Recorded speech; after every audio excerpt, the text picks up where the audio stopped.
Hi ನಮಸ್ತೆ ಎಲ್ಲರಿಗೂ Kannada study YouTube ಚಾನಲ್ಗೆ ಸ್ವಾಗತ. ಸೊ ಇವತ್ತಿನ ಸೆಷನಲ್ಲಿ ನಾವೇನು ನೋಡೋಣ ಅಂತ ಹೇಳಿದ್ರೆ 8th ಆಗಸ್ಟ್ ಥರ್ಡ್ ಶಿಫ್ಟಲ್ಲಿ ನಡೆದಿರ್ತಕ್ಕಂಥ RRB NTPC ಪರೀಕ್ಷೆಯ ವಿಶ್ಲೇಷಣೆಯನ್ನು ಈ ಒಂದು ಸೆಷನಲ್ಲಿ ನಾವು ಮಾಡೋಣ, ಸರಿನಾ? ಸೊ ಹಾಗಾದ್ರೆ ಬನ್ನಿ ವಿಡಿಯೋನ ಸ್ಟಾರ್ಟ್ ಮಾಡೋಣ. ವಿಡಿಯೋ ಸ್ಟಾರ್ಟ್ ಮಾಡೋಕ್ಕಿಂತ ಮುಂಚೆ ವಿಡಿಯೋ ಕೊನೆವರೆಗೂ ನೋಡಿ ಅಂತ ಹೇಳ್ತಾ, ಹಾಗೆ ವಿಡಿಯೋ ಕೊನೆವರೆಗೂ ನೋಡಿದ ನಂತರ ವಿಡಿಯೋ ಇಷ್ಟ ಆದರೆ ಪ್ಲೀಸ್ ವಿಡಿಯೋನ ಲೈಕ್ ಮಾಡಿ, ಸಬ್ಸ್ಕ್ರೈಬ್ ಮಾಡಿ. ಇಫ್ ಇವ ನಿಮಗೆ ವಿಡಿಯೋ ಇಷ್ಟ ಆಗಲಿಲ್ಲ ಅಂದರೆ ಸೊ ಆಬ್ವಿಯಸ್ಲಿ ಡಿಸ್ಲೈಕ್ ಮಾಡಿ ಅಂತ ಹೇಳ್ತಾ, ಮೊದಲ ಪ್ರಶ್ನೆ ಏನಿದೆ? ಮೊದಲ ಪ್ರಶ್ನೆ, ಡೆಕಾಥ್ಲಾನ್ ಒಂದು ಕ್ರೀಡಾ ಸಾಮಗ್ರಿಗಳ ಚಿಲ್ಲರೆ ಕಂಪನಿಯಾಗಿದೆ. ಇದು ಯಾವ ದೇಶಕ್ಕೆ ಸೇರಿದ್ದು ಅಂತ ಕೇಳಿದಾನೆ. ಸೊ ಆಪ್ಷನ್ ಏನು ಕೊಟ್ಟಿದ್ದಾರೆ? Option A America, option B China, option C Germany, ಹಾಗೆ ಆಪ್ಷನ್ ಡಿ ಏನು ಕೊಟ್ಟಿದ್ದಾರೆ ಅಂತ ನೋಡಿದ್ರೆ ಫ್ರಾನ್ಸ್ ಅಂತ ಕೊಟ್ಟಿದ್ದಾರೆ. ಸೊ ಇದಕ್ಕೆ ಸರಿಯಾದ ಉತ್ತರ ಯಾವುದಾಗುತ್ತೆ ಅಂದ್ರೆ ಆಪ್ಷನ್ ಡಿ ಫ್ರಾನ್ಸ್ ಇದಕ್ಕೆ ಸರಿಯಾದ ಉತ್ತರ ಆಗುತ್ತೆ. ಸೊ ಡೆಕಾಥ್ಲಾನ್ ಎನ್ನುವ ಒಂದು ಕಂಪನಿ ಯಾವ ಒಂದು ದೇಶದ್ದು ಅಂತ ಕೇಳಿದ್ರೆ ಫ್ರಾನ್ಸ್ ಅಂತ ಹೇಳಬೇಕಾಗುತ್ತೆ. ನೆನಪಿಟ್ಕೊಳ್ಳಿ, ಕೇಳಬಹುದು, ರಿಪೀಟ್ ಕೂಡ ಆಗಬಹುದು.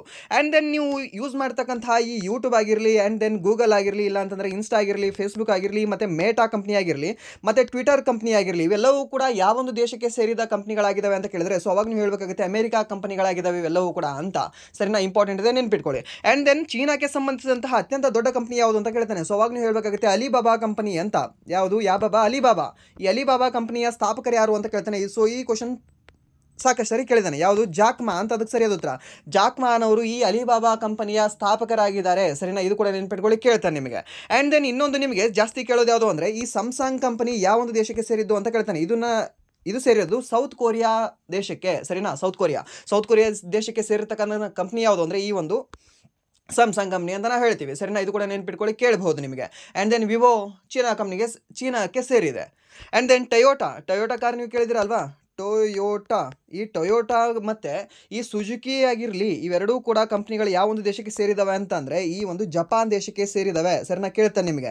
ಸೊ ಇಲ್ಲಾಂದರೆ ಸ್ಪೆಷಲಿ ನಿಮಗೆ ಕೇಳ್ಬೋದು ಇನೋವಾ ಹೈಕ್ರಾಸು, ಇಲ್ಲ ಅಂತಂದರೆ ಇನೋವಾ ಹೈಬ್ರಿಡ್ ಕಾರು, ಇಲ್ಲ ಅಂತಂದರೆ ಫಾರ್ಚುನರ್ ಕಾರು, ಇಲ್ಲ ಅಂತಂದರೆ ಈ ಲೆಕ್ಸಿಸ್ ಕಾರು, ಎಲ್ಲವೂ ಕೂಡ ಯಾವ ಒಂದು ಕಂಪ್ನಿಗೆ ಸೇರಿದಾವೆ ಅಂತ ಕೇಳ್ಬೋದು. ಈ ಒಂದು ಟೊಯೋಟಾ ಕಂಪ್ನಿಗೆ ಸೇರಿದಾವೆ, ಸರಿನಾ? ನಮ್ಮ ಕರ್ನಾಟಕದಲ್ಲಿ ಕಂಡುಬರ್ತಕ್ಕಂತಹ ಏಕೈಕ ಆಟೋಮೊಬೈಲ್ ಮ್ಯಾನುಫ್ಯಾಕ್ಚರಿಂಗ್ ಕಂಪ್ನಿ ಯಾವುದು ಅಂದರೆ ಈ ಒಂದು ಟೊಯೋಟಾ ಕಂಪ್ನಿ ಅಂತ ನಾವು ಹೇಳ್ತೀವಿ, ಸರಿನಾ? ಸೊ ಇದು ನೆನಪಿಟ್ಕೊಳ್ಳಿ, ಕೇಳಬಹುದು ನಿಮಗೆ.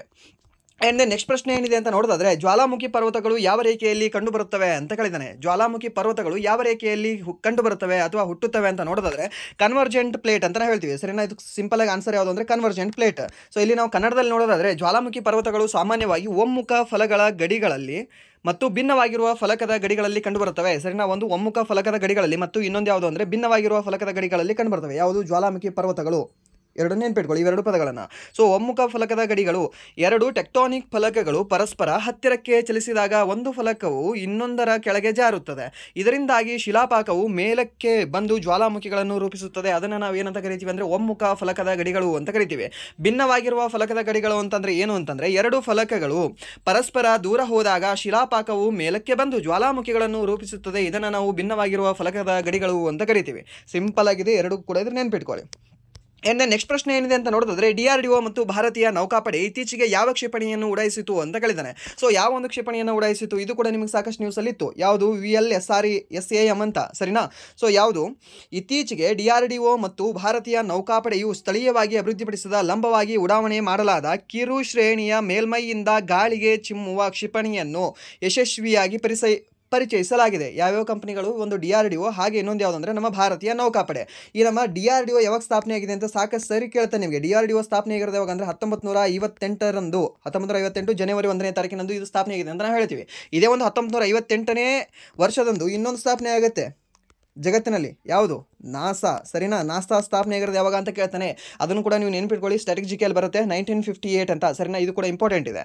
ಆ್ಯಂಡ್ ದೆನ್ ನೆಕ್ಸ್ಟ್ ಪ್ರಶ್ನೆ ಏನಿದೆ ಅಂತ ನೋಡೋದಾದ್ರೆ ಇನ್ನೊಂದು ಇಲ್ಲಿ ನಿಮ್ಗೆ ಹೀಗೆ ಕೇಳ್ಬೋದು, ಯಾವುದು ಅಂದರೆ ಈ VLSAM ಅನ್ನೋದು ಯಾವ ರೀತಿಯ ಕ್ಷಿಪಣಿಯಾಗಿದೆ ಅಂತ. ಗಾಳಿಯಿಂದ ಗಾಳಿಗೆ ಚಿಮ್ಮುತ್ತೆ, ಭೂಮಿಯಿಂದ ಗಾಳಿಗೆ ಚಿಮ್ಮುತ್ತೆ, ಅಥವಾ ಭೂಮಿಯಿಂದ ಭೂಮಿಗೆ ಚಿಮ್ಮುತ್ತೆ, ಇಲ್ಲಾಂದರೆ ಆಕಾಶದಿಂದ ಭೂಮಿಗೆ ಚಿಮ್ಮುತ್ತೆ ಅಂತ ನಿಮಗೆ ಕೇಳ್ಬೋದು. ಸೊ ಅವಾಗ ನೀವು ಏನಂತ ಹೇಳಬೇಕಾಗುತ್ತೆ ಅಂದರೆ ಸರ್ಫೇಸ್ ಟು ಏರ್ ಅಂತ ಹೇಳಬೇಕಾಗುತ್ತೆ, ಸರಿನಾ? ಸರ್ಫೇಸ್ ಟು ಏರ್ ಮಿಸೈಲ್ ಅಂತ ಇಲ್ಲೇ ಇದೆ ನೋಡಿ. ಸ್ಯಾಮ್ ಅಂತ ಯಾವುದೇ ಬರಲಿ ಅದು ಏನಾಗಿರುತ್ತೆ ಅಂದರೆ ಸರ್ಫೇಸ್ ಟು ಏರೇ ಆಗಿರುತ್ತೆ. ಯಾಕಂದರೆ ಇಲ್ಲಿ ನೋಡಿ, ಎಸ್ ಅಂದರೆ ಸರ್ಫೇಸು, ಎ ಅಂತಂದರೆ ಏರು, ಎಮ್ ಅಂದರೆ ಮಿಷನ್, ಸರಿನಾ? So surface to air mission ಅಂತ ನಾವು ಹೇಳ್ತೀವಿ, ನೆನ್ಪಿಟ್ಕೊಳ್ಳಿ, ಕೇಳಬಹುದು ನಿಮಗೆ. ಮಿಸೈಲ್ ಅಂತ ಹೇಳ್ತೀವಿ, ಸರಿನಾ? So surface to air missile SAM ಅಂತ ಕರಿತೀವಿ ಅದಕ್ಕೆ. ಆ್ಯಂಡ್ ದೆನ್ ನೆಕ್ಸ್ಟ್ ಪ್ರಶ್ನೆ ಏನಿದೆ ಅಂತ ನೋಡೋದಾದ್ರೆ ಯಾವ ಎರಡು ದೇಶಗಳ ನಡುವಿನ ಯುದ್ಧದಿಂದಾಗಿ ದಕ್ಷಿಣ ಚೀನಾ ಸಮುದ್ರದ ಮೇಲೆ ಪರಿಣಾಮ ಬೀರಿತು ಅಂತ ಕೇಳಿದ್ದಾನೆ. ಸೊ ಯಾವ ಒಂದು ಎರಡು ದೇಶಗಳ ಮಧ್ಯಿನ ಜಗಳದಿಂದಾಗಿ ಯಾವುದು ಒಂದು ಚೀನಾ ಮತ್ತು ವಿಯೆಟ್ನಾಂ, ಸರಿನಾ. ಸೊ ಈ ಒಂದು ಯುದ್ಧ ಯಾವಾಗ ನಡೀತು, ಚೀನಾ ವಿಯೆಟ್ನಾಂ ಯುದ್ಧ ಅಂತ ನಾವು ಕರಿತೀವಿ. ಈ ಯುದ್ಧ ಯಾವಾಗ ನಡೀತು ಅಂತ ಸಾಕಷ್ಟು ಸರಿ ಕೇಳಿದ್ದಾನೆ. ಸೊ ಅವಾಗ ನೀವು ಹೇಳಬೇಕಾಗುತ್ತೆ 1976ರಲ್ಲಿ ಈ ಒಂದು ಯುದ್ಧ ನಡೀತು. ಯಾವ ಒಂದು ಯುದ್ಧ? ಚೀನಾ ಮತ್ತು ವಿಯೆಟ್ನಾಂ ಅನ್ನುವ ಯುದ್ಧ, ಸರಿನಾ. ಆ್ಯಂಡ್ ನೆಕ್ಸ್ಟ್ ಪ್ರಶ್ನೆ ಏನಿದೆ ಅಂತಂದರೆ, ಭಾರತದ ಗ್ರ್ಯಾಂಡ್ ಓಲ್ಡ್ ಮ್ಯಾನ್ ಎಂದು ಯಾರನ್ನು ಕರೆಯಲಾಗುತ್ತದೆ ಅಂತ ಕೇಳಿದ್ದಾನೆ. ಯಾರನ್ನು ಕರೆಯಲಾಗ್ತದೆ ಭಾರತದ ಗ್ರ್ಯಾಂಡ್ ಓಲ್ಡ್ ಮ್ಯಾನ್ ಎಂದು? ದಾದಾಬಾಯಿ ನವರೋಜಿ ಅವರನ್ನು ಕರೆಯಲಾಗ್ತದೆ. ಈ ದಾದಾಬಾಯಿ ನವರೋಜಿ ಅವರು ಭಾರತದ ರಾಷ್ಟ್ರೀಯ ಕಾಂಗ್ರೆಸ್ನ ಅಧ್ಯಕ್ಷತೆಯನ್ನು 3 ಬಾರಿ ವಹಿಸ್ಕೊಂಡಿದ್ದಾರೆ, ಸರಿನಾ. ಇದು ಕೂಡ ನೆನಪಿಟ್ಕೊಳ್ಳಿ, ಕೇಳಬಹುದು ನಿಮಗೆ. ಆ್ಯಂಡ್ ದೆನ್ ಅವರು ಬ್ರಿಟಿಷ್ ಆಳ್ವಿಕೆಯ ಸಂಪತ್ತಿನ ಬರಿದಾಗುವಿಕೆಯ ಸಿದ್ಧಾಂತವನ್ನು ಮಂಡಿಸಿದರು. ಇದು ಡ್ರೈನ್ ವೆಲ್ ಥಿಯರಿ ಅಂತ ಹೇಳ್ತೀವಲ್ವಾ, ಡ್ರೈನ್ ವೆಲ್ ಥಿಯರಿಯನ್ನು ಮಂಡಿಸಿದವರು ಯಾರು ಅಂತಂದರೆ ಇದೇ ದಾದಾಬಾಯಿ ನವರೋಜಿ ಅವರು. ಇದು ಬ್ರಿಟಿಷರು ಭಾರತದಿಂದ ಆರ್ಥಿಕ ಸಂಪತ್ತನ್ನು ಹೇಗೆ ಹೊರತೆಗೆದು ಇಂಗ್ಲೆಂಡ್ಗೆ ಕೊಂಡೊಯ್ದರು ಎಂಬುದನ್ನು ವಿವರಿಸುತ್ತದೆ. ಗಂಗಾ ನದಿಯ ಒಂದು ಸಂಪತ್ತು ಹೇಗೆ ಥೇಮ್ಸ್ ನದಿಗೆ ಹರಿದುಕೊಂಡಿದ್ದು ಹೋಗಿತು ಎಂಬ ಒಂದು ಮಾತನ್ನು ಹೇಳಿದವರು ಯಾರು ಅಂದರೆ ಇದೇ ಒಂದು ದಾದಾಬಾಯಿ ನವರೋಜಿ ಅವರು, ಸರಿನಾ, ನೆನಪಿಟ್ಕೊಳ್ಳಿ. ಆ್ಯಂಡ್ ದೆನ್ ಅವರು ಬ್ರಿಟಿಷ್ ಸಂಸತ್ತಿಗೆ ಆಯ್ಕೆಯಾದ ಮೊದಲ ಭಾರತೀಯರಾಗಿದ್ದಾರೆ. ಬ್ರಿಟಿಷ್ ಸಂಸತ್ತಿಗೆ ಆಯ್ಕೆಯಾಗಿರ್ತಕ್ಕಂಥ ಮೊಟ್ಟ ಮೊದಲ ಭಾರತೀಯ ಯಾರು ಅಂತಂದರೆ ಇದೇ ದಾದಾಬಾಯಿ ನವರೋಜಿ ಅವರು. ಯಾವ ಒಂದು ವರ್ಷದಲ್ಲಿ ಅಂದರೆ 1892ರಲ್ಲಿ. ಇದು ಕೂಡ ನೆನಪಿಟ್ಕೊಳ್ಳಿ, ಕೇಳಬಹುದು ನಿಮಗೆ. ಇವರು ಮೊಟ್ಟ ಮೊದಲ ಬಾರಿಗೆ ತಲಾ ಆದಾಯವನ್ನು ಕೂಡ ಲೆಕ್ಕ ಹಾಕ್ತಾರೆ. ಯಾರು? ಇದೇ ಒಂದು ದಾದಾಬಾಯಿ ನವರೋಜಿ ಅವರು. ಆವಾಗ ತಲಾ ಆದಾಯ ಎಷ್ಟಿತ್ತು? ಅವರು ಫಸ್ಟ್ ಟೈಮ್ ತಲಾ ಆದಾಯ ಮಾಡಿದಾಗ ತಲಾ ಆದಾಯ ಎಷ್ಟಿತ್ತು ನಮ್ಮ ಭಾರತದ್ದು? ತಲಾ ಆದಾಯ 20 ರೂಪಾಯಿ ಇತ್ತು, ಸರಿನಾ, 20 ರೂಪಾಯಿ ಇತ್ತು. ಹಾಗಾದರೆ ಇನ್ನೊಂದು ಕರೆಂಟ್ ಅಫೇರ್ಸ್ ಕ್ವಶನ್ ಕೇಳ ನಿಮಗೆ. 2025ರಲ್ಲಿ ಯಾವ ರಾಜ್ಯ ತಲಾ ಆದಾಯದಲ್ಲಿ ನಂಬರ್ 1 ಸ್ಥಾನದಲ್ಲಿದೆ ಅಂತ ಹೇಳ್ಬೋದಾ? ಯಾವುದು? ನಮ್ಮ ಹೆಮ್ಮೆಯ ಕರ್ನಾಟಕ. ಎಷ್ಟಿದೆ ತಲಾ ಆದಾಯ? 2,06,000 ಇದೆ, ಸರಿನಾ. 20 ರೂಪಾಯಿ ಅಲ್ಲ, 2,06,000 ಇದೆ. ನೆನ್ಪಿಟ್ಕೊಳ್ಳಿ, ನಾವೇ ಫಸ್ಟ್ ಸ್ಥಾನದಲ್ಲಿದ್ದೀವಿ. ಸೆಕೆಂಡ್ ಸ್ಥಾನದಲ್ಲಿ ಈ ತಮಿಳುನಾಡು ಇರಬಹುದೇನೋ, ಸರಿನಾ. ಬಟ್ ಫಸ್ಟ್ ಸ್ಥಾನ ಇದ್ರೇನೋ ನಮ್ಮದು ಎಷ್ಟೋ ವರ್ಷಗಳ ನಂತರ ಬಂದಿದೆ. ಸೊ ಅದಕ್ಕೆ ನಮ್ಮ ಪ್ರಶ್ನೆ ಕೇಳ್ತಾನೆ, ನೆನ್ಪಿಟ್ಕೊಳ್ಳಿ, ಈ ಪ್ರಶ್ನೆ ನಿಮಗೆ ಬರಬಹುದು. ಸೆಂಟ್ರಲ್ ಗೌರ್ಮೆಂಟಿನ ಎಕ್ಸಾಮ್ಗಳಲ್ಲೂ ಕೂಡ ಬರಬಹುದು. ನಮ್ಮ ಸ್ಟೇಟ್ ಗೌರ್ಮೆಂಟ್ ಎಕ್ಸಾಮ್ಗಳಲ್ಲಿ ಫಿಕ್ಸ್ ಬಂದೇ ಬರುತ್ತೆ, ಇವಾಗ ಏನಾದರೂ ನೋಟಿಫಿಕೇಶನ್ ಆದರೆ. ಆ್ಯಂಡ್ ದೆನ್ ನೆಕ್ಸ್ಟ್ ಪ್ರಶ್ನೆ ಏನಿದೆ ಅಂತ ನೋಡೋದಾದರೆ, ರಾಷ್ಟ್ರೀಯ ಜಲಮಾರ್ಗ 10 ಯಾವ ನದಿಯ ಮೇಲೆ ಇದೆ ಅಂತ ಕೇಳಿದ್ದಾನೆ. ಸೊ ಈ ರಾಷ್ಟ್ರೀಯ ಜಲಮಾರ್ಗ 10 ಎಲ್ಲಿದೆ ಅಂತಂದರೆ ಮಹಾರಾಷ್ಟ್ರ ರಾಜ್ಯದಲ್ಲಿದೆ. ಇದು ಅಂಬಾ ನದಿಯ ಮೇಲೆ ಕಂಡು ಬರುತ್ತದೆ, ಸರಿನಾ. ಯಾವೊಂದು ನದಿ ಅಂದರೆ ಅಂಬಾ ನದಿಯ ಮೇಲೆ ಕಂಡು ಬರುತ್ತದೆ. ಇನ್ನೊಂದು ಗೊತ್ತಿರಲಿ ನಿಮಗೆ, ಈ ಮಹಾರಾಷ್ಟ್ರದಲ್ಲಿ ಅತಿ ಹೆಚ್ಚು ಡ್ಯಾಮ್ಗಳು ಕಂಡು ಬರ್ತವೆ ನಿಮಗೆ. ಇಡೀ ನಮ್ಮ ಭಾರತ ದೇಶದಲ್ಲಿ ಯಾವೊಂದು ರಾಜ್ಯದಲ್ಲಿ ಅತಿ ಹೆಚ್ಚು ಡ್ಯಾಮ್ಗಳು ಕಂಡು ಬರ್ತವೆ ಅಂತ ಕೇಳಿದ್ರೆ ಇದೇ ಒಂದು ಮಹಾರಾಷ್ಟ್ರ ರಾಜ್ಯ ಅಂತ ನಾವು ಹೇಳ್ತೀವಿ, ಸರಿನಾ. ನ್ಯಾಷನಲ್ ವಾಟರ್ ವೇ, ಈ ನ್ಯಾಷನಲ್ ವಾಟರ್ ವೇ ಸ್ಥಾಪನೆ ಆಗಿರೋದು ಯಾವಾಗ? ನ್ಯಾಷನಲ್ ವಾಟರ್ ವೇ ಅಥಾರಿಟಿ ಸ್ಥಾಪನೆ ಆಗಿರೋದು ಯಾವಾಗ ಅಂತ ಕೇಳ್ತಾನೆ. ಸೊ ಅವಾಗಿನಂತ ಹೇಳ್ತೀರಾ? ಹೇಳ್ಬೋದಾ ಯಾರಾದರೂ? 1986 ಅಂತ ಹೇಳಬೇಕಾಗುತ್ತೆ, ಸರಿನಾ. 1986ಅಲ್ಲಿ ನ್ಯಾಷನಲ್ ವಾಟರ್ ವೇ ಅಥಾರಿಟಿ ಸ್ಥಾಪನೆ ಆಗಿದೆ, ಸರಿನಾ. ಇದು ಗೊತ್ತಿರಲಿ, ಕೇಳ್ಬೋದು ನಿಮಗೆ. ಅದು ಆನಂತರ ನ್ಯಾಷನಲ್ ಹೈವೇ ಅಥಾರಿಟಿ ಯಾವಾಗ ಸ್ಥಾಪನೆ ಆಗಿದೆ? ಇದು ಅದೇ 2 ವರ್ಷಕ್ಕೆ 1988ರಲ್ಲಿ ಅದು ಸ್ಥಾಪನೆ ಆಗಿದೆ. ಎರಡು ಕೂಡ ಕೇಳಿದ್ದಾನೆ, ಎರಡು ಕೂಡ ನೆನ್ಪಿಟ್ಕೊಳ್ಳಿ. ಇದು ಲಾಸ್ಟ್ ಯಾವ ಎಕ್ಸಾಂಪಲ್ ಬಂದಿತ್ತು? ನಿಮ್ಮ ಗ್ರ್ಯಾಜುಯೇಟ್ ಎಕ್ಸಾಮಲ್ಲಿ ಬಂದಿತ್ತು, ಹಾಗೆ ಟೆಕ್ನಿಷಿಯನ್ ಎಕ್ಸಾಮಲ್ಲಿ ಬಂದಿದೆ, ಮತ್ತು CGL ಅಲ್ಲಿ ಸಾಕಷ್ಟು ಸರಿ ಕೇಳಿದ್ದಾನೆ ಈ ಪ್ರಶ್ನೆನ, ಸರಿನಾ. ಆ್ಯಂಡ್ ದೆನ್ ನ್ಯಾಷನಲ್ ಹೈವೇ 10 ಯಾವ ಒಂದು ರಾಜ್ಯದಲ್ಲಿ ಹೋಗುತ್ತೆ ಅಂತ ಕೇಳಿದ್ರೆ, ಸೊ ಇದನ್ನು ಎಲ್ಲಿ ಹೋಗುತ್ತೆ ಅಂದರೆ ಈ ಸಿಲಿಗುರಿಯಿಂದ ಗ್ಯಾಂಗ್ಟಾಕ್ವರೆಗೆ ಇದನ್ನು ಕನೆಕ್ಟ್ ಮಾಡುತ್ತೆ. ಯಾವುದು? ನ್ಯಾಷನಲ್ ಹೈವೇ 10 ಅನ್ನೋದು. ಇಲ್ಲಿ ನ್ಯಾಷನಲ್ ವಾಟರ್ ವೇ 10 ಅಂತ ನಿಮ್ಗೆ ಏನಾದರೂ ಕೇಳಿದ್ರೆ, ಸೊ ಅವಾಗ ನೀವು ಹೇಳಬೇಕಾಗುತ್ತೆ ಅಂಬಾ ನದಿ ಮೇಲೆ ಇದೆ ಅಂತ. ಹಾಗೆ ನ್ಯಾಷನಲ್ ಹೈವೇ 10 ಯಾವುದಿದೆ ಅಂತ ಕೇಳೋದಾದರೆ ಅವಾಗ ಹೇಳಬೇಕಾಗುತ್ತೆ ನೀವು, ಮುಖ್ಯವಾಗಿ ಇದು ತಿಸ್ತಾ ನದಿಯ ಉದ್ದಕ್ಕೂ ಸಾಗುತ್ತದೆ. ಈ ಹೆದ್ದಾರಿ ಸಿಲಿಗುರಿಯಿಂದ ಗ್ಯಾಂಗ್ಟಾಕ್ವರೆಗೆ ಹೋಗುತ್ತದೆ ಅಂತ ಹೇಳಬೇಕಾಗುತ್ತೆ. ಸೊ ಈ ಸಿಲಿಗುರಿಯನ್ನು ನಾವು ಏನಂತ ಕರಿತೀವಿ ಅಂತ ಕೇಳಿದ್ರೆ, ನಮ್ಮ ಭಾರತದ ಕೋಳಿಯ ಕುತ್ತಿಗೆ ಅಂತ ಕರಿತೀವಿ. ಇದನ್ನು ಚಿಕನ್ ನೆಕ್ ಅಂತ ನಾವು ಯಾವುದನ್ನು ಕರಿತೀವಿ ಅಂತ ಕೇಳ್ತಾನೆ. ಸೊ ಅವಾಗ ಹೇಳಬೇಕಾಗುತ್ತೆ ಸಿಲಿಗುರಿಯನ್ನು ನಾವು ಚಿಕನ್ ನೆಕ್ ಅಂತ ಕರಿತೀವಿ, ಸರಿ, ನೆನಪಿಟ್ಕೊಳ್ಳಿ, ಕೇಳಬಹುದು ನಿಮಗೆ. ಯಾಕಂದರೆ ಈ ಪ್ರಶ್ನೆ ಆಲ್ರೆಡಿ RPF ಅಲ್ಲಿ ಕೇಳಿದ್ದಾನೆ, ಚಿಕನ್ ನೆಕ್ ಅಂತ ನಾವು ಯಾವುದನ್ನು ಕರಿತೀವಿ ಅಂತ. ಸೊ ಇದು ಯಾವ ರಾಜ್ಯದಲ್ಲಿ ಕಂಡುಬರುತ್ತೆ ಸಿಲಿಗುರಿ? ಹಾಗಾದರೆ ಈ ವೆಸ್ಟ್ ಬೆಂಗಾಲ್ ರಾಜ್ಯದಲ್ಲಿ ಸಿಲಿಗುರಿ ಕಂಡುಬರುತ್ತೆ, ನೆನಪಿಟ್ಕೊಳ್ಳಿ, ಇದು ಕೂಡ ಇಂಪಾರ್ಟೆಂಟ್ ಇದೆ. ಆ್ಯಂಡ್ ದೆನ್ ರಾಷ್ಟ್ರೀಯ ಜಲಮಾರ್ಗ 1 ನ್ಯಾಷನಲ್ ವಾಟರ್ ವೇ 1 ಯಾವ್ಯಾವ ನದಿಗಳ ಮೇಲೆ ಇದೆ ಅಂತ ಕೇಳಿದ್ರೆ ಅವಾಗ ಗಂಗಾ, ಭಾಗೀರಥಿ, ಹುಗ್ಲಿ ನದಿ ವ್ಯವಸ್ಥೆ ಅದು ಇದೆ ಅಂತ ನಾವು ಹೇಳಬೇಕಾಗುತ್ತೆ, ಸರಿನಾ. ಯಾವ ಒಂದು ಸಿಟಿಯಿಂದ ಯಾವ ಒಂದು ಸಿಟಿಗೆ ಕನೆಕ್ಟ್ ಮಾಡುತ್ತೆ ಅಂದರೆ ಹಾಲ್ದಿಯಾ ಟು ಅಲಹಾಬಾದ್ಗೆ ಅದನ್ನು ಕನೆಕ್ಟ್ ಮಾಡುತ್ತೆ, ಸರಿನಾ. ಅಲಹಾಬಾದ್ಗೆ ಪ್ರಸ್ತುತ ನಾವು ಪ್ರಯಾಗ್ರಾಜ್ ಅಂತ ಕೂಡ ಕರಿತೀವಿ. And then national water way 2 ಯಾವುದು? ಬ್ರಹ್ಮಪುತ್ರ ನದಿಯ ಮೇಲೆ ಕಂಡು ಬರುತ್ತೆ. ಅದನ್ನು ನಾವು ದುಬ್ರಿ ಮತ್ತು ಸಾದಿಯಾವನ್ನು ಕನೆಕ್ಟ್ ಮಾಡುತ್ತೆ ಅಂತ ನಾವು ಹೇಳ್ತೀವಿ, ಸರಿನಾ. ಇದು ಕೂಡ ಗೊತ್ತಿರಲಿಕ್ಕೆ ಇನ್ನೇನು ಕೇಳ್ಬೋದು ನಿಮಗೆ. ಅದಾನಂತರ ಅತಿ ಉದ್ದವಾಗಿರ್ತಕ್ಕಂತಹ ಒಂದು ವಾಟರ್ ವೇ ಯಾವುದು ಅಂತ ಕೇಳ್ತಾನೆ. ಸೊ ಅವಾಗ ನೀವು ನ್ಯಾಷನಲ್ ವಾಟರ್ ವೇ 1 ಅಂತ ಹೇಳಬೇಕು. ಎಷ್ಟು ಕಿಲೋಮೀಟರ್ ಇದೆ? 1620 ಕಿಲೋಮೀಟರ್ ಇದೆ. ನ್ಯಾಷನಲ್ ವಾಟರ್ ವೇ 2 ಎಷ್ಟು ಕಿಲೋಮೀಟರ್ ಇದೆ? 891 ಕಿಲೋಮೀಟರ್ ಇದೆ, ಸರಿನಾ. ಇದು ಕೂಡ ನೆನಪಿಟ್ಕೊಳ್ಳಿ, ಕೇಳಬಹುದು ನಿಮಗೆ. ಆ್ಯಂಡ್ ದೆನ್ ನೆಕ್ಸ್ಟ್ ಪ್ರಶ್ನೆ ಏನಿದೆ ಅಂತಂದರೆ 2025ರ ಫ್ರೆಂಚ್ ಓಪನ್ ಯಾವ ನಗರದಲ್ಲಿ ನಡೆಯಲಿದೆ ಅಂತ ಕೇಳಿದ್ದಾನೆ. ನಡೆಯಲಿದೆ ಅಲ್ಲ, ನಡೆದಿದೆ ಆಲ್ರೆಡಿ. ಇದು ಫ್ರೆಂಚ್ ಓಪನ್ ಯಾವ ಒಂದು ನಗರದಲ್ಲಿ ನಡೆದಿದೆ ಅಂತ ಕೇಳಿದ್ರೆ ಈ ರೋಲ್ಯಾಂಡ್ ಗ್ಯಾರೋಸ್ನಲ್ಲಿ ನಡೆದಿದೆ, ಸರಿನಾ. ಈ ಒಂದು ರೋಲ್ಯಾಂಡ್ ಗ್ಯಾರೋಸ್ ಅನ್ನೋದು ಒಂದು ಸಿಟಿ ಇದೆ, ಆ ಸಿಟಿಯ ಒಂದು ಸ್ಟೇಡಿಯಮಲ್ಲಿ ಇದು ನಡೀತದೆ. ಸೊ ಇದನ್ನು ನಾವೇನಾದರೂ ಜಸ್ಟ್ ಸಿಂಪಲಾಗಿ ಹೇಳೋದಾದ್ರೆ ಪ್ಯಾರಿಸಲ್ಲಿ ಅಂತ ಹೇಳ್ತೀವಿ. ಯಾವುದನ್ನು ಈ ಫ್ರೆಂಚ್ ಓಪನ್ ಟೆನ್ನಿಸ್ ಟೂರ್ನಿ ಯಾವ ಒಂದು ರಾಜ್ಯದಲ್ಲಿ ನಡೀತದೆ, ಯಾವ ಒಂದು ದೇಶದಲ್ಲಿ ನಡೀತದೆ ಅಂತ ಕೇಳಿದ್ರೆ ಫ್ರಾನ್ಸಲ್ಲಿ, ಸರಿನಾ. ಫ್ರಾನ್ಸ್ನ ಯಾವ ಒಂದು ಸಿಟಿಯಲ್ಲ ಅಂತ ಕೇಳಿದ್ರೆ ಪ್ಯಾರಿಸಲ್ಲಿ ಅಂತ ಹೇಳ್ತೀವಿ. ಇಫ್ ಏನಾದರೂ ಸ್ಟೇಡಿಯಂ ನೇಮು ಎಕ್ಸಾಕ್ಟ್ ನೇಮ್ ನಿಮ್ಗೆ ಏನಾದರೂ ಸ್ಪೆಸಿಫಿಕ್ ಆಗಿ ಕೊಟ್ಟ ಅಂತ ಅಂದರೆ ಅವಾಗ ನೀವು ಹೇಳಬೇಕಾಗುತ್ತೆ ರೋಲ್ ಆ್ಯಂಡ್ ಗ್ಯಾರೋಸ್ ಅಂತ ಹೇಳಬೇಕಾಗುತ್ತೆ. ಸರಿ, ನಾನು ನೆನಪಿಟ್ಕೊಳ್ಳಿ ಕೇಳ್ಬೋದು ನಿಮಗೆ. ಆ್ಯಂಡ್ ದೆನ್ ಇನ್ನೂ ಬೇರೆ ಟೋಟಲಿ 4 ಗ್ರ್ಯಾಂಡ್ ಸ್ಲಾಮ್ಗಳು ಕಂಡು ಬರ್ತವೆ ನಿಮಗೆ. ಈ 4 ಗ್ರ್ಯಾಂಡ್ ಸ್ಲಾಮ್ಗಳನ್ನು ವರ್ಷದ ಆರಂಭದಿಂದ ಕೊನೆಯವರೆಗೆ ಸೀರಿಯಲ್ ಆಗಿ ಅರೇಂಜ್ ಮಾಡಿ ಅಂತ ಹೇಳ್ತಾನೆ. ಸೊ ಅವಾಗ ನೀವೇನಿಲ್ಲ, ಸಿಂಪಲ್ ಆಗಿ first Australia, last America, second France, third Wimbledon, ಹೀಗೆ ನೆನ್ಪಿಟ್ಕೊಳ್ಳಿ. ಫಸ್ಟಿಗೆ ಲಾಸ್ಟಿಗೆ ನಡುವೆ FW ಅಂತ, ಸರಿನಾ. ಫಸ್ಟ್ ವರ್ಷದ ಮೊದಲ ಒಂದು ಗ್ರ್ಯಾಂಡ್ ಸ್ಲಾಮ್ ಯಾವುದು ಅಂದರೆ Australian open tennis tourney, second grand slam ಯಾವುದು French open tennis tourney, third grand slam ಯಾವುದು ವಿಂಬಲ್ಡನ್ ಓಪನ್ ಟೆನ್ನಿಸ್ ಟೂರ್ನಿ. ಅದಾದ ನಂತರ ಲಾಸ್ಟ್ ಗ್ರ್ಯಾಂಡ್ ಸ್ಲಾಮ್ ಯಾವುದು ಅಮೇರಿಕನ್ ಓಪನ್ ಟೆನ್ನಿಸ್ ಟೂರ್ನಿ ಅಂತ ಹೇಳ್ತೀವಿ, ಅಥವಾ USA ಓಪನ್ ಟೆನ್ನಿಸ್ ಟೂರ್ನಿ ಅಂತ ಹೇಳ್ತೀವಿ. ಸೊ ಇಲ್ಲಿ ನೆನ್ಪಿಟ್ಕೊಳ್ಳಿ ಇನ್ನೊಂದು, ಈ ರೀಸೆಂಟಾಗಿ ಇದು ಫ್ರೆಂಚ್ ಓಪನ್ ಟೆನ್ನಿಸ್ ಟೂರ್ನಿ ಆಗಿದೆ. ಇದರಲ್ಲಿ ಗೆದ್ದವರು ಯಾರು ಅಂತ ಕೇಳ್ತಾರೆ ನಿಮಗೆ. ಪುರುಷರ ವಿಭಾಗದಲ್ಲಿ ಗೆದ್ದವರು ಯಾರು, ಮಹಿಳೆಯರ ವಿಭಾಗದಲ್ಲಿ ಗೆದ್ದವರು ಯಾರು ಅಂತ. ಪುರುಷರ ವಿಭಾಗದಲ್ಲಿ ಕೇಳಿದ್ರೆ ನಿಮಗೆ ಕಾರ್ಲೋಸ್ ಅಲ್ಕರಾಜ್ ಅಂತ ಬರ್ತಾರೆ. ಮಹಿಳೆಯ ವಿಭಾಗದಲ್ಲಿ ಕೇಳಿದ್ರೆ ನಿಮಗೆ ಕೋಕೋ ಗೌಫ್ ಅಂತ ಬರ್ತಾರೆ. ಸೊ ಹೇಗೆ ನೆನ್ಪಿಟ್ಕೋಬೇಕು, ಎರಡರದ್ದು CC ಇದೆ ನೋಡಿ, ವುಮೆನ್ಸ್ದು, ಸರಿನಾ. ಈಗ ನೆನ್ಪಿಟ್ಕೊಳ್ಳಿ, ಯಾಕಂದರೆ ಕೇಳ್ತಾನೆ ಪ್ರಶ್ನೆ. So that's why. And then ಇನ್ನೊಂದು ನಿಮಗೆ ವಿಂಬಲ್ಡನ್ ಓಪನ್ ಟೆನ್ನಿಸ್ ಟೂರ್ನಿಯು ಕೂಡ ನಡೆದಿದೆ. ಎಲ್ಲಿದೆ ವಿಂಬಲ್ಡನ್ ಓಪನ್ ಟೆನ್ನಿಸ್ ಟೂರ್ನಿ? ಇಲ್ಲಿದೆ ನೋಡಿ, ವಿಂಬಲ್ಡನ್ ಓಪನ್ ಟೆನ್ನಿಸ್ ಟೂರ್ನಿಯು ಕೂಡ ನಡೆದಿದೆ. ಲಂಡನಲ್ಲಿ ಗೆದ್ದಿದೆ. ಪುರುಷರ ವಿಭಾಗದಲ್ಲಿ ಯಾರು ಗೆದ್ದಿದ್ದಾರೆ ಅಂತ ಕೇಳಿದ್ರೆ ಜಾನಿಕ್ ಸಿನ್ನರ್ ಅವ್ರು ಗೆದ್ದಿದ್ದಾರೆ, ಸರಿನಾ. ಜಾನಿಕ್ ಸಿನ್ನರ್ ಅವ್ರು ಗೆದ್ದಿದ್ದಾರೆ. ಈ ಮಹಿಳೆಯರ ವಿಭಾಗದಲ್ಲಿ ಯಾರು ಗೆದ್ದಿದ್ದಾರೆ ಅಂತ ಕೇಳಿದ್ರೆ ಅವಾಗ ನೀವು ಹೇಳಬೇಕಾಗುತ್ತೆ ಈಗ ಸ್ವಿಯಾಟಿಕ್ ಅಂತ ಹೇಳಬೇಕಾಗುತ್ತೆ, ಸರಿನಾ. ಸ್ವೀಟಿ ಗೆದ್ದಿದ್ದಾಳೆ ಅಂತ ನೆನ್ಪಿಟ್ಕೊಳ್ಳಿ. ಸ್ವಿಯಾಟಿಕ್ ಬರ್ತಾರೆ ನಿಮಗೆ. ಎಲ್ಲಿ? ಲಂಡನ್ ಸ್ವೀಟಿ, ರಾಣಿ ವಿಕ್ಟೋರಿಯಾ. ಆ್ಯಂಡ್ ದೆನ್ ಇನ್ನೊಂದು ಆ ಸಿಟಿಗಳನ್ನು ಕೂಡ ಕೇಳ್ತಾನೆ ನಿಮಗೆ. ಇವಾಗ ಇದನ್ನು ಕೇಳ್ದ ನಿಮಗೆ, ಯಾವುದು ಫ್ರೆಂಚ್ ಓಪನ್ ಟೆನ್ನಿಸ್ ಟೂರ್ನಿ ಯಾವ ಒಂದು ಸಿಟಿಯಲ್ಲಿ ಅಂತ. ರೋಲ್ ಆ್ಯಂಡ್ ಗ್ಯಾರೋಸ್ ಅಂತ ಹೇಳಿದ್ರಿ ನೀವು, ಇದು ಸ್ಟೇಡಿಯಂ ನೇಮ್ ಆ್ಯಕ್ಚುಲಿ, ಸರಿನಾ. ಬಟ್ ಇಲ್ಲಿ ನಿಮಗೆ ಏನಾದರೂ ಆಸ್ಟ್ರೇಲಿಯಾದ ಕೇಳಿದ್ರೆ ಏನಂತ ಹೇಳಬೇಕಾಗುತ್ತೆ, ಮೆಲ್ಬೋರ್ನ್ ಸಿಟಿ ಅಂತ ಹೇಳಬೇಕಾಗುತ್ತೆ, ಸರಿನಾ. ಅದರ ರಾಜಧಾನಿಗಿರ್ತಕ್ಕಂಥ ಕ್ಯಾನ್ಬೆರಾದಲ್ಲಿ ನಡೆಯೋದಿಲ್ಲ, ಮೆಲ್ಬೋರ್ನ್ ಸಿಟಿಯಲ್ಲಿ ನಡೀತದೆ ಯಾವುದು ಆಸ್ಟ್ರೇಲಿಯನ್ ಓಪನ್ ಟೆನ್ನಿಸ್ ಟೂರ್ನಿ ಅನ್ನೋದು. ಆ್ಯಂಡ್ ದೆನ್ ಇದು ನಿಮಗೆ ಫ್ರೆಂಚ್ದು ಗೊತ್ತಾಯಿತು. And then Wimbledon open tennis tourney ಎಲ್ಲಿ ನಡೀತದೆ ಅಂದರೆ ಲಂಡನಲ್ಲಿ ನಡೀತದೆ. ರೀಸೆಂಟಾಗಿ ನಮ್ಮ ಎಷ್ಟೋ ಕ್ರಿಕೆಟರ್ಗಳು ಕೂಡ, ನಮ್ಮ ವಿರಾಟ್ ಕೊಹ್ಲಿ ಅವರು ಕೂಡ ಇಲ್ಲಿ ಭಾಗವಹಿಸಿದ್ರು. ಭಾಗವಹಿಸಿರಲಿ, ಅಲ್ಲಿ ನೋಡೋಕೆ ಹೋಗಿದ್ರು ಸ್ಪೆಕ್ಟೇಕ್ಟರ್ ಆಗಿ, ಸರಿನಾ. ಅದು ಕೂಡ ಗೊತ್ತಿರಲಿಲ್ಲ ನಿಮಗೆ. And then US open tennis tourney ಅಥವಾ ಅಮೆರಿಕನ್ ಓಪನ್ ಟೆನ್ನಿಸ್ ಟೂರ್ನಿ ಯಾವ ಒಂದು ಸಿಟಿಯಲ್ಲಿ ನಡೆದಿದೆ ಅಂದರೆ ನ್ಯೂಯಾರ್ಕ್ ಸಿಟಿಯಲ್ಲಿ ನಡೆದಿದೆ. ಅದು ಕೂಡ ನೆನ್ಪಿಟ್ಕೊಳ್ಳಿ, ಕೇಳ್ತಾನೆ ಪ್ರಶ್ನೆ. ಎಕ್ಸಾಕ್ಟ್ಲಿ ಇದ್ರ ಮೇಲೆ ಒಂದು ಬರುತ್ತೆ, ಒಂದು 4-5 ಶಿಫ್ಟಲ್ಲಿ ಒಂದು ಶಿಫ್ಟಲ್ಲಿ ಆದರೂ ಈ ರೀತಿಯ ಕ್ವಶನ್ಗಳು ತರ್ತಾನೆ. ಆ್ಯಂಡ್ ದೆನ್ ನೆಕ್ಸ್ಟ್ ಪ್ರಶ್ನೆ ಏನಿದೆ ಅಂದರೆ ಐಕೆಮಿ ವ್ಯಾಯಾಮ 2025 ಎಲ್ಲಿ ನಡೆಸಲಾಯಿತು ಅಂತ ಕೇಳಿದ್ದಾನೆ. ಸೊ ಇದು ಎಲ್ಲಿ ನಡೆಸಲಾಗಿದೆ ಅಂತಂದರೆ ತಾಂಜಾನಿಯಾದ ದಾರ್ ಎಸ್ ಸಲಾಂ ಕರಾವಳಿಯಲ್ಲಿ ನಡೆಸಲಾಯಿತು. ಸೊ ಇದು ನಮ್ಮ ಭಾರತ ಮತ್ತು ತಾಂಜಾನಿಯಾ ಮಧ್ಯ ನಡೀತಾ ಇರ್ತಕ್ಕಂತಹ ಒಂದು ಯುದ್ಧಾಭ್ಯಾಸವಾಗಿದೆ. ಯಾವುದು? ಐಕೆಮಿ ವ್ಯಾಯಾಮ 2025 ಅನ್ನೋದು. ಐಕೆಮಿ ಪೂರ್ಣ ಹೆಸರು Africa Bharat key maritime engagement ಎಂಬುದಾಗಿದೆ. ಭಾರತ ಮತ್ತು ತಾಂಜಾನಿಯಾ ಜಂಟಿಯಾಗಿ ಆಯೋಜಿಸುವ ಬಹುಪಕ್ಷೀಯ ನೌಕಾ ವ್ಯಾಯಾಮವಾಗಿದೆ.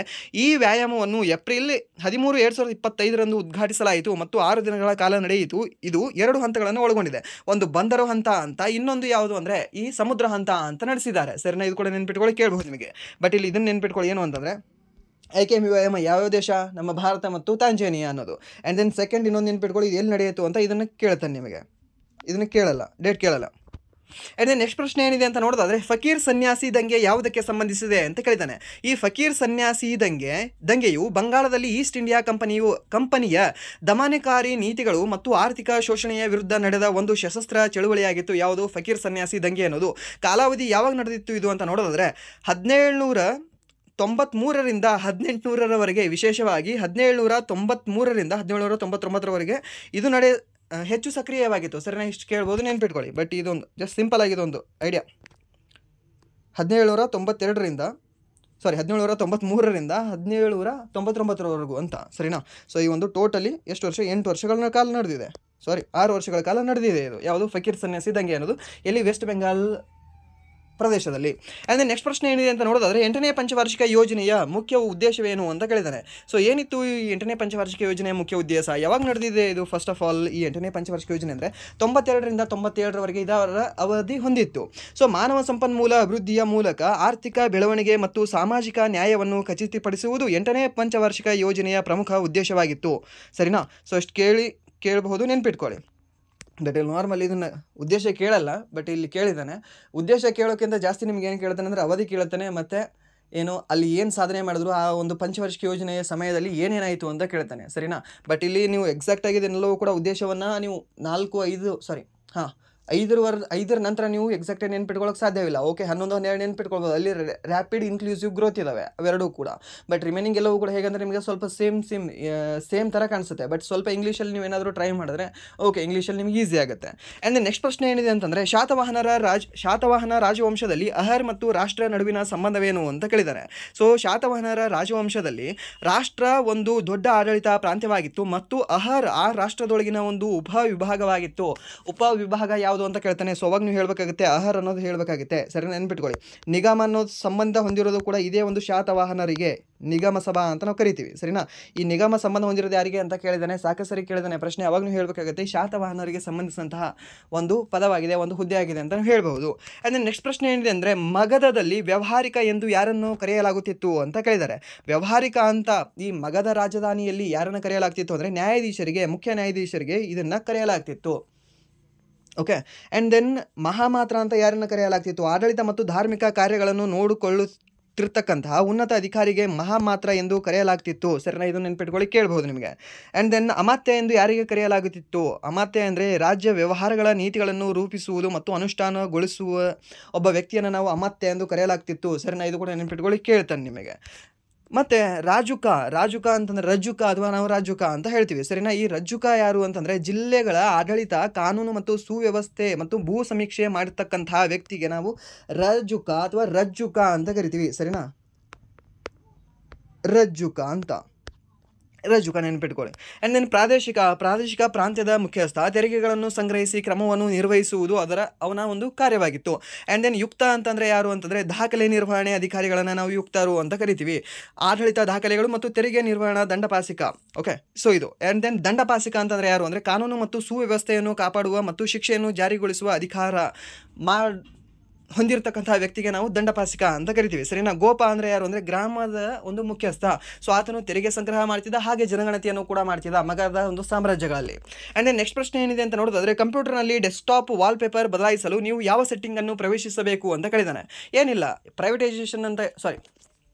ಪರ್ಸನಲೈಸೇಷನ್ ಅಂತ ಒಂದು ಆಪ್ಷನ್ ಇರುತ್ತಲ್ವ, ಪರ್ಸನಲೈಸೇಷನಲ್ಲಿ ನೀವು ಹೋಗಿ ಚೆಕ್ ಕೂಡ ಮಾಡಿಕೊಂಡು ನೀವೇನು ಚೇಂಜ್ ಕೂಡ ಮಾಡ್ಕೊಳ್ಬೋದು ನಿಮ್ಮ ಒಂದು ಕಂಪ್ಯೂಟರ್ ವಾಲ್ಪೇಪರ್, ಅಥವಾ ನಾವು ಕಂಪ್ಯೂಟರ್ ಬ್ಯಾಕ್ಗ್ರೌಂಡ್ ಡೆಸ್ಕ್ಟಾಪ್ ಅಂತ ನಾವು ಹೇಳ್ತೀವಿ. ಸರಿನಾ, ಅದು ನೀವು ಚೇಂಜ್ ಮಾಡ್ಕೋಬೋದು. ಸೊ ಅದು ಯಾವ ಆಪ್ಷನ್ ಅಂತ ಕೇಳಿದಾನೆ, ಇದೊಂದು ಪರ್ಸನಲೈಸೇಷನ್ ಅಂತ ನಾವು ಒಂದು ಆಪ್ಷನ್ ಇರುತ್ತೆ.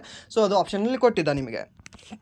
ಆ್ಯಂಡ್ ದೆನ್ ನೆಕ್ಸ್ಟ್ ಪ್ರಶ್ನೆ ಏನಿದೆ ಅಂತ ನೋಡೋದಾದರೆ, ಸಾಂಚಿ ಸೂಕ್ತದ ಕೆತ್ತನೆಗಳು ಅಥವಾ ವರ್ಣಚಿತ್ರಗಳು ಯಾರನ್ನು ಏನನ್ನು ಚಿತ್ರಿಸುತ್ತವೆ ಅಂತ ಕೇಳಿದ್ದಾನೆ. ಸಾಂಚಿ ಸ್ತೂಪದ ವರ್ಣಚಿತ್ರಗಳು ಮತ್ತು ಕೆತ್ತನೆಗಳು ಮುಖ್ಯವಾಗಿ ಬುದ್ಧನ ಜೀವನ ಮತ್ತು ಜಾತಕ ಕಥೆಗಳನ್ನು ಸೂಚಿಸುತ್ತವೆ. ಸರಿನಾ. ಆ್ಯಂಡ್ ದೆನ್ ನೆಕ್ಸ್ಟ್ ಪ್ರಶ್ನೆ ಏನಿದೆ ಅಂತ ನೋಡೋದಾದರೆ, ಸಿಮ್ರಾನ್ ಪ್ರೀತ್ ಕೌರ್ ಬ್ರಾರ್ ಯಾವ ಇವೆಂಟ್ನಲ್ಲಿ ಬೆಳ್ಳಿ ಪದಕ ಗೆದ್ದರು ಅಂತ ಕೇಳಿದ್ದಾರೆ. ಸೊ ಪೆರುವಿನ ಲಿಮಾದಲ್ಲಿ ನಡೆದಿರತಕ್ಕಂತಹ ISSF ವಿಶ್ವಕಪ್ 2025ರ ಮಹಿಳೆಯರ 25 ಮೀಟರ್ ಪಿಸ್ತೂಲ್ನಲ್ಲಿ ಬೆಳ್ಳಿ ಪದಕವನ್ನು ಗೆದ್ದಿರತಕ್ಕಂತಹ ಮಹಿಳೆಯಾಗಿದ್ದಾರೆ. ಯಾರು ಅಂದರೆ ಸಿಮ್ರಾನ್ ಪ್ರೀತ್ ಕೌರ್ ಬ್ರಾರ್ ಅನ್ನೋರು. ಸರಿನಾ. ಆ್ಯಂಡ್ ದೆನ್ ನೆಕ್ಸ್ಟ್ ಪ್ರಶ್ನೆ ಏನಿದೆ ಅಂತಂದರೆ, ಕಲಂಕಾರಿ ವರ್ಣಚಿತ್ರವನ್ನು ಮುಖ್ಯವಾಗಿ ಯಾವ ವಸ್ತುವಿನ ಮೇಲೆ ಮಾಡಲಾಗುತ್ತದೆ ಅಂತ ಕೇಳಿದ್ದಾನೆ. ಸೊ ಇದನ್ನು ಬಟ್ಟೆ ಮೇಲೆ ಮಾಡಲಾಗ್ತದೆ, ಫ್ಯಾಬ್ರಿಕ್ ಅಂತ ನಾವು ಹೇಳ್ತೀವಿ. ಸ್ಪೆಷಲಿ ನಾರ್ಮಲ್ ಆಗಿ ಹೇಳೋದಾದ್ರೆ ಫ್ಯಾಬ್ರಿಕ್ ಮೇಲೆ ಮಾಡಲಾಗ್ತದೆ ಇದೆ ಅಂತ.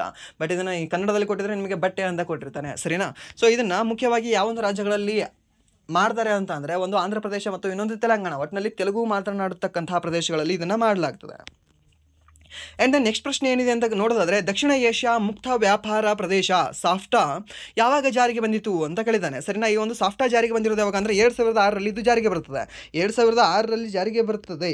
2006 ಜನವರಿ 1ನೇ ತಾರೀಕಿನಂದು ಇದು ಜಾರಿಗೆ ಬರುತ್ತದೆ. ಸರಿನಾ. ಸೊ ಇದೇನಾಗಿದೆ, ಸಾಫ್ಟಾ ಎಂಬುದು ಸಾರ್ಕ್ ದಕ್ಷಿಣ ಏಷ್ಯಾ ಪ್ರಾದೇಶಿಕ ಸಹಕಾರಿ ಸಂಘದ ಸದಸ್ಯ ರಾಷ್ಟ್ರಗಳ ನಡುವಿನ ವ್ಯಾಪಾರ ಒಪ್ಪಂದವಾಗಿದೆ. ಯಾವುದು ಸಾಫ್ಟಾ ಅನ್ನೋದು. ಸದಸ್ಯ ರಾಷ್ಟ್ರಗಳ ನಡುವೆ ಸುಂಕಗಳನ್ನು ಕಡಿಮೆ ಮಾಡುವುದು, ವ್ಯಾಪಾರವನ್ನು ಹೆಚ್ಚಿಸುವುದು ಮತ್ತು ಆರ್ಥಿಕ ಸಹಕಾರವನ್ನು ಉತ್ತೇಜಿಸುವುದು ಇದರ ಉದ್ದೇಶವಾಗಿದೆ. ಪಾಕಿಸ್ತಾನದ ಇಸ್ಲಾಮಾಬಾದ್ನಲ್ಲಿ ನಡೆದ 12ನೇ ಸಾರ್ಕ್ ಶೃಂಗಸಭೆಯ ಸಂದರ್ಭದಲ್ಲಿ ಸಾಫ್ಟಾಗೆ ಜನವರಿ 6, 2004ರಂದು ಸಹಿ ಹಾಕಲಾಯಿತು. ಈ ಒಪ್ಪಂದವು ಜನವರಿ 1, 2006ರಂದು ಜಾರಿಗೆ ಬಂದಿತು. ಸರಿನಾ, ನೆನ್ಪಿಟ್ಕೊಳ್ಳಿ, ಕೇಳಬಹುದು ನಿಮಗೆ. ಟ್ವಿಟರ್ ಜಾರಿಗೆ ಬಂದಿರೋದು ಯಾವಾಗ ಅಂದರೆ ಇದೇ ಒಂದು 2000ರಲ್ಲಿ ಟ್ವಿಟರ್ ಕೂಡ ಲಾಂಚ್ ಆಗಿತ್ತು. ಆ್ಯಂಡ್ ದೆನ್ ನೆಕ್ಸ್ಟ್ ಪ್ರಶ್ನೆ ಏನಿದೆ ಅಂತ ನೋಡೋದಾದರೆ, ಸತಿ ಪದ್ಧತಿ ನಿರ್ಮೂಲನೆ ಕಾಯ್ದೆಯನ್ನು ಯಾವಾಗ ಜಾರಿಗೆ ತರಲಾಯಿತು ಅಂತ ಕೇಳಿದಾನೆ. ಯಾವಾಗ ಜಾರಿಗೆ ತರಲಾಯಿತು? ಡಿಸೆಂಬರ್ 4, 1829. ಯಾರು ತಂದ್ರೆ ಇದನ್ನು? ವಿಲಿಯಂ ಬೆಂಟೆಕ್ ಅನ್ನುವ ವ್ಯಕ್ತಿ ತರ್ತಾರೆ. ಸರಿನಾ. ಈತನಿಗೆ ಸಹಾಯ ಮಾಡಿದವರು ಯಾರು ಅಂತ ನೋಡೋದಾದರೆ ರಾಜಾರಾಮ್ ಮೋಹನ್ ರಾಯ್ ಅವರು. ರಾಜಾರಾಮ್ ಮೋಹನ್ ರಾಯ್ ಅವರಿಗೆ ರಾಜ ಎಂಬ ಬಿರುದನ್ನು ಕೊಟ್ಟವರು ಯಾರು ಅಂದರೆ 2ನೇ ಅಕ್ಬರ್ ಅವರು. ನೆನ್ಪಿಟ್ಕೊಳ್ಳಿ, ಕೇಳ್ಬೋದು ಎಲ್ಲವೂ ಕೂಡ. ಅದಾದ ನಂತರ ನಿಮಗೆ ಸತಿ ಸಹಗಮನ ಅಂತ ಬಂದ ನಂತರ ಇನ್ನೊಂದು ಕ್ವಶನ್ ಕೇಳ್ತಾರೆ ನಿಮಗೆ. ಯಾವೊಂದು ಕ್ವಶನ್ ಬರುತ್ತೆ? 1856ರಲ್ಲಿ ಬರುತ್ತಲ್ಲ, ವಿಧವಾ ಪುನರ್ವಿವಾಹ ಈ ಕಾಯ್ದೆಯನ್ನು ತಂದವ್ರು ಯಾರು ಅಂತ ಕೇಳ್ತಾನೆ. ಸೊ ಅವಾಗ ನೀವು ಹೇಳಬೇಕಾಗುತ್ತೆ ಡಾಲ್ ಹೌಸಿ ಅಂತ ಹೇಳಬೇಕಾಗುತ್ತೆ. ಅದಕ್ಕೆ ಪ್ರೋತ್ಸಾಹ ನೀಡಿದವರು ಯಾರು ಅಂತ ಕೇಳ್ತಾರೆ. ಸೊ ಅವಾಗ ನೀವು ಈಶ್ವರ್ ಚಂದ್ರ ವಿದ್ಯಾಸಾಗರ್ ಅಂತ ಹೇಳಬೇಕಾಗುತ್ತೆ. ಅದು ಕೂಡ ನೆನಪಿಟ್ಕೊಳ್ಳಿ ಕೇಳಬಹುದು ನಿಮಗೆ. ಆ್ಯಂಡ್ ದೆನ್ ಶಾರದಾ ಕಾಯ್ದೆ ಯಾವಾಗ ಬಂತು ಅಂತ ಕೇಳ್ತಾನೆ. ಸೊ ಅವಾಗ ನೀವು ಹೇಳಬೇಕಾಗುತ್ತೆ 1929ರಲ್ಲಿ ಶಾರದಾ ಕಾಯ್ದೆ ಬಂತು ಅಂತ ಹೇಳಬೇಕಾಗುತ್ತೆ. ಸರಿನಾ? ಮಕ್ಕಳ ಬಾಲ್ಯ ವಿವಾಹ ನಿಷೇಧದ ಬಗ್ಗೆ ಹೇಳುತ್ತೆ ಯಾವುದು ಶಾರದಾ ಕಾಯ್ದೆ ಅನ್ನೋದು. ಆ್ಯಂಡ್ ದೆನ್ ನೆಕ್ಸ್ಟ್ ಪ್ರಶ್ನೆ ಏನಿದೆ ಅಂತಂದರೆ ಗುರು ರಾಮಭದ್ರಾಚಾರ್ಯರಿಗೆ ಯಾವ ಸಂಖ್ಯೆಯ ಜ್ಞಾನಪೀಠ ಪ್ರಶಸ್ತಿಯನ್ನು ನೀಡಲಾಯಿತು ಅಂತ ಕೇಳಿದಾನೆ. ಸೊ ಇದು ಯಾವ ಒಂದು ಸಂಖ್ಯೆಯ ಜ್ಞಾನಪೀಠ ಪ್ರಶಸ್ತಿ ನೀಡಲಾಗ್ತದೆ? 58ನೇದಷ್ಟೇ. ಯಾವ ವರ್ಷ? ಹೋದ ವರ್ಷ 2024ರಲ್ಲಿ ಇವರಿಗೆ ನೀಡಿದ್ದಾರೆ. 2025ರಲ್ಲಿ ಯಾರಿಗೆ ನೀಡಿದ್ದಾರೆ? 2025ರಲ್ಲಿ ಈ ವರ್ಷ ವಿನೋದ್ ಕುಮಾರ್ ಶುಕ್ಲಾ ಅವ್ರಿಗೆ ನೀಡಿದ್ದಾರೆ. ಸರಿನಾ? ವಿನೋದ್ ಕುಮಾರ್ ಶುಕ್ಲಾ ಅವ್ರದ್ದು. ಇನ್ನೊಂದು 58ನೇ ಜ್ಞಾನಪೀಠ ಪ್ರಶಸ್ತಿ ಇವರಿಗೆ ಮಾತ್ರ ನೀಡಿಲ್ಲ. ಯಾರಿಗೆ? ರಾಮಭದ್ರಾಚಾರ್ಯ ಅವರಿಗೆ ಮಾತ್ರ ನೀಡಿಲ್ಲ, ಇನ್ನೊಬ್ಬರಿಗೆ ನೀಡಿದ್ದಾರೆ. ಯಾರು? ಗುಲ್ಜಾರ್ ಅನ್ನೋರಿಗೆ ನೀಡಿದ್ದಾರೆ. ಸರಿನಾ? ಈ ಗುಲ್ಜಾರ್ ಅನ್ನೋರು ಉರ್ದು ಕವಿ ಆದರೆ ಈ ರಾಮಭದ್ರಾಚಾರ್ಯ ಅನ್ನೋರು ಸಂಸ್ಕೃತ ಕವಿ ಆಗಿದ್ದಾರೆ. ಸರಿನಾ? ಸೊ ಕವಿ ಕೇಳ್ಬೋದು ನಿಮಗೆ ಯಾವ ಒಂದು ಭಾಷೆಯ ಕವಿ ಆಗಿದ್ದಾರೆ ಇವರು ಅಂತ. ಸೊ ರಾಮಭದ್ರಾಚಾರ್ಯ ಅನ್ನೋರಿಗೆ ಕಣ್ಣಿಲ್ಲ ಸ್ವಾಮೀಜಿ ಅವರಿಗೆ. ಸೊ ಅವರು ಸಂಸ್ಕೃತದ ಕವಿ ಆಗಿದ್ದಾರೆ. ಅವರಿಗೆ ಸಂಸ್ಕೃತ ಒಂದು ಭಾಷೆಯಲ್ಲಿ ಈ ಜ್ಞಾನಪೀಠ ಪ್ರಶಸ್ತಿಯನ್ನು ನೀಡಲಾಗಿದೆ. ಸರಿನಾ? ಅದು ಕೂಡ ನೆನ್ಪಿಟ್ಕೊಳ್ಳಿ. ಈ ಜ್ಞಾನಪೀಠ ಪ್ರಶಸ್ತಿ ಯಾವಾಗ ಸ್ಥಾಪನೆ ಆಗಿದೆ? 1961ರಲ್ಲಿ ಇದು ಸ್ಥಾಪನೆ ಆಗಿದೆ. ಸರಿನಾ? 1965ರಿಂದ ಇದನ್ನು ಕೂಡ ಮಾಡ್ತಾ ಇದ್ದಾರೆ. ಯಾವುದನ್ನು? ಜ್ಞಾನಪೀಠ ಪ್ರಶಸ್ತಿಯನ್ನು.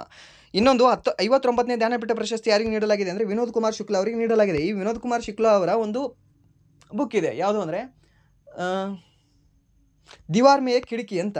ಸರಿನಾ? ಯಾವುದು? ದೀವಾರ್ ಮೇ ಏಕ್ ಖಿಡ್ಕಿ ಅಂತ. ಸರಿನಾ? ದೀವಾರ್ ಮೇ ಖಿಡ್ಕಿ ಅನ್ನುವ ಪುಸ್ತಕ ಯಾರ್ದು ಅಂತ ಕೇಳ್ತೇನೆ ನಿಮಗೆ. ಸರಿನಾ? ಸೊ ಅವಾಗ ನೀವು ಹೇಳಬೇಕಾಗುತ್ತೆ ವಿನೋದ್ ಕುಮಾರ್ ಶುಕ್ಲಾ ಅಂತ.